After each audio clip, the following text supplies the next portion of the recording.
Bonjour à tous, canicule. Pourquoi il crée une panique de toutes pièces?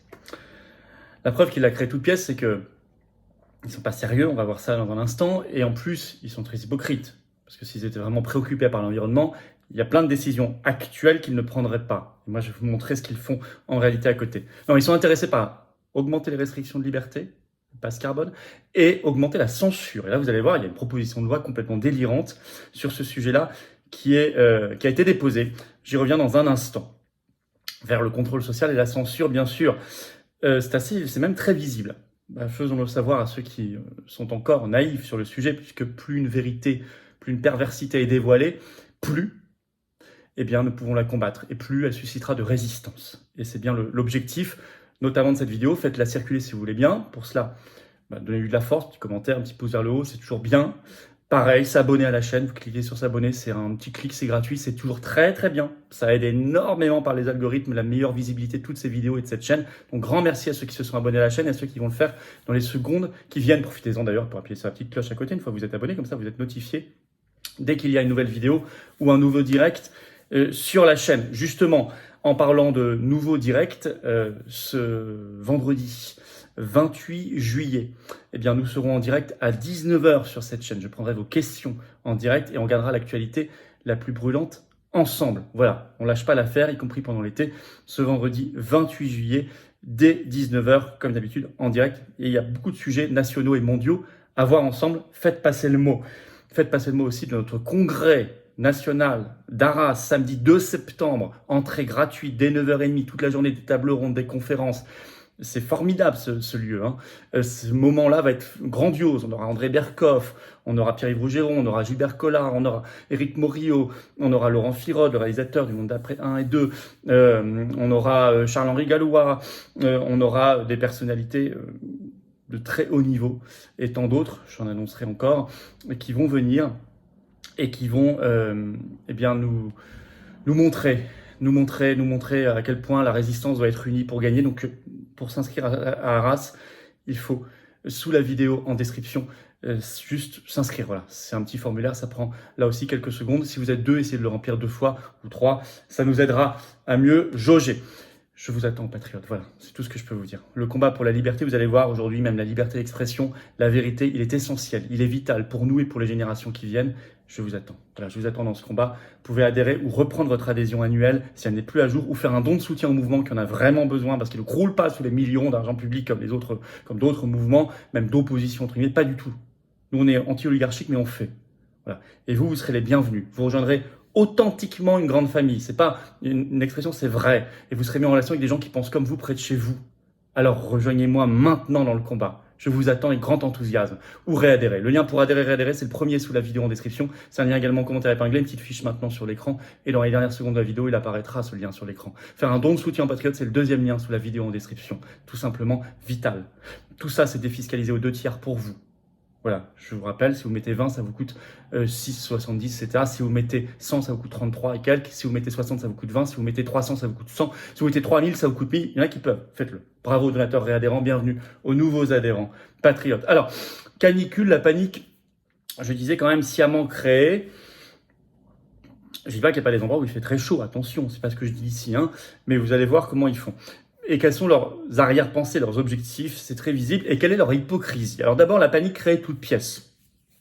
Comment on fait? On alarme par des titres de presse et on prend des exemples ici et là dans le monde à certains moments pour faire croire à une canicule généralisée, durable chez nous. Par exemple, c'est pas du tout exhaustif, vous trouverez des dizaines d'exemples ces derniers jours. Le Figaro, 24 juillet, le titre. Face à la canicule et au dérèglement climatique, le Festival d'Avignon cherche la parade. Bon. Pareil, la mairie de Paris annonce ce 25 juillet qu'elle va faire un plan en octobre prochain qui s'appelle Paris à 50 degrés, je cite, un exercice pour se préparer aux canicules extrêmes. Bon, au moment où elle annonce ça, à Paris, il fait 17 degrés. Libération, la une du 17 juillet, le titre « Canicule, le tourisme allait chauffer ». 16 juillet déjà, l'hémisphère nord en surchauffe, ce qui veut rien dire, parce qu'il y a des endroits dans l'hémisphère nord, il fait beaucoup plus froid que d'habitude. 22 juillet, nuit super tropicale. Pas en France en tout cas, bon. Et Comment on fait tout cela? Avant, quand on disait qu'il y avait une canicule en France, c'est parce qu'il y avait une canicule en France. Par exemple, 2003. 2019, il fait très très chaud. Maintenant, on prend un point dans le monde, en Europe, et on dit qu'il y a une canicule en France. Oui, mais s'il fait un endroit très chaud localisé en Grèce ou en Espagne ou dans un État américain, c'est pas qu'au même moment il y a une canicule en France. Ça ne veut rien dire. C'est pas parce qu'on vous montre à la télévision une image d'une forêt qui brûle, beaucoup de chaleur, que c'est la même chose dans les forêts françaises en ce moment, qui sont pas particulièrement, croisons les doigts, Dieu merci, attaquées par le feu cette année. Par exemple, moi, si je voulais faire la même chose dans l'autre sens, sachez que le 10 juillet, il a neigé en Afrique du Sud à Johannesburg. C'est la première fois depuis 1996. Depuis 30 ans, quasiment. Donc je pourrais dire, il y a un refroidissement général, y compris en France. Voilà, donc ça, alors par exemple France Info le 26 juillet, dans ses éditions du matin, dit en France en ce moment nous sommes 5 degrés sous la normale saisonnière. Mais ça, ils vont pas vous en parler, ils vont pas vous faire une là-dessus. Donc vous voyez là, comment on construit quelque chose. C'était la même chose avec le Covid. On vous dit, il y a une épidémie mortelle, on va tous mourir. Et on fait un reportage dans un ou deux services hospitaliers. Bon. Derrière cette panique, une arrière-pensée évidente. Je vais vous le prouver pourquoi l'environnement ne les intéresse pas vraiment. Je vais vous le prouver par les politiques qui sont en train de mettre en place à côté. Alors, l'arrière-pensée évidente d'abord, et le ballon d'essai a commencé déjà, par exemple, l'été dernier. C'était le ballon d'essai du pass carbone. Lancé par Le Parisien en une, c'était le 26 août 2022. Le titre, c'était Jet privé, transport, chauffage, alimentation. 3 petits points. Et si on mettait en place une carte carbone? Le pass carbone, je vous rappelle, c'est... vous voyez, vous avez un quota individuel carbone par an dans vos achats, que ce soit transport, alimentation, loisirs, etc. Et si vous le dépassez, vous êtes bloqué, vous ne pouvez plus prendre l'avion, plus acheter de viande, etc. C'est ça le principe du pass carbone. Et là, c'était il y a presque un an, Le Parisien lançait ce ballon d'essai en France. Un peu plus tard, Les Échos, article du 6 janvier 2023, le titre « 2023, année de la mise en place d'un quota carbone individuel », c'est-à-dire un pass carbone. Donc on voit comment le ballon d'essai se met en place. Ou encore BFM TV, c'était le 14 novembre 2022, le titre « Réchauffement climatique, le permis carbone, une solution pour limiter les émissions de CO2 ?» pour l'interrogation, le permis carbone. Bon.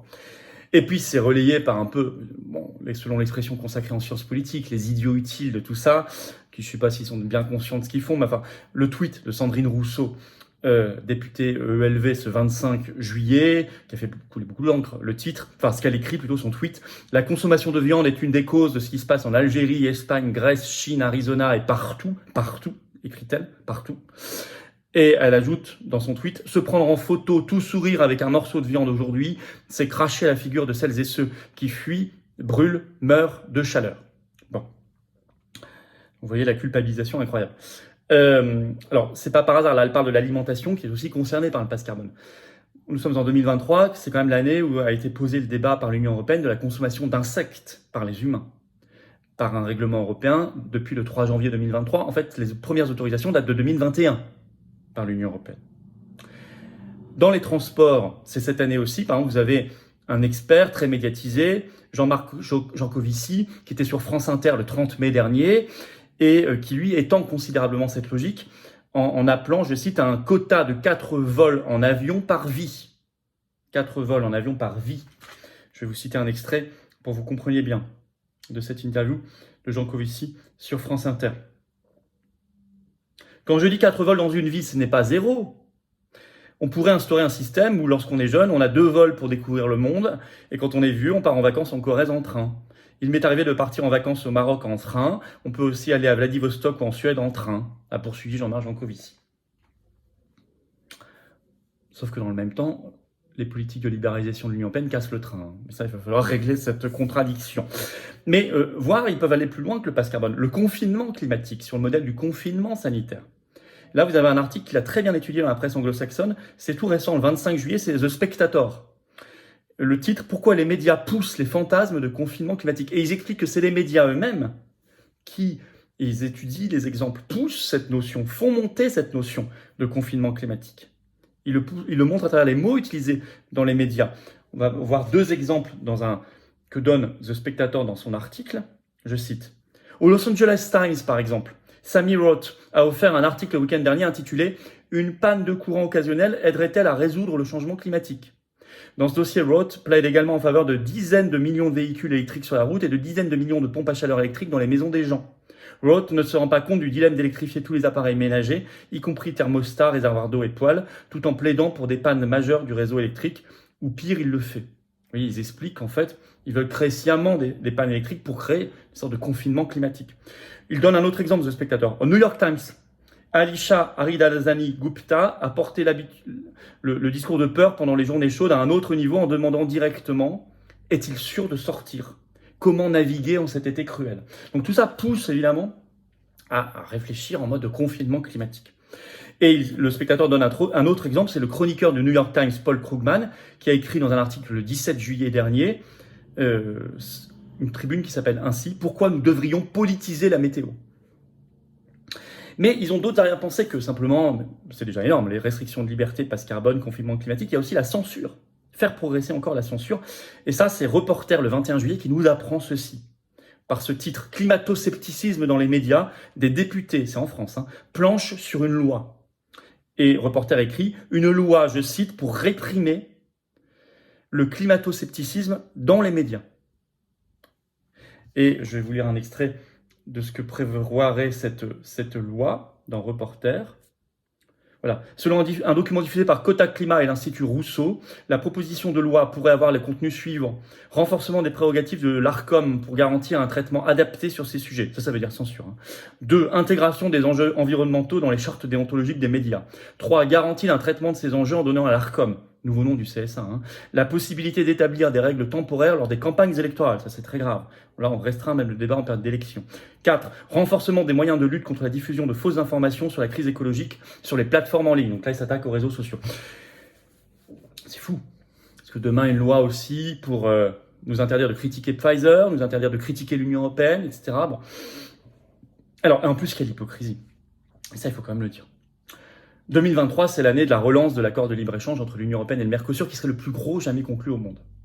Ultra pollueur et qui aurait un impact d'augmentation, je l'ai vu, on a fait une vidéo spécialement sur cet accord, allez la voir, il y a quelques semaines, ça augmenterait de 5% par an la déforestation de l'Amazonie. Mais c'est maintenant qu'il relance, les mêmes, au même moment.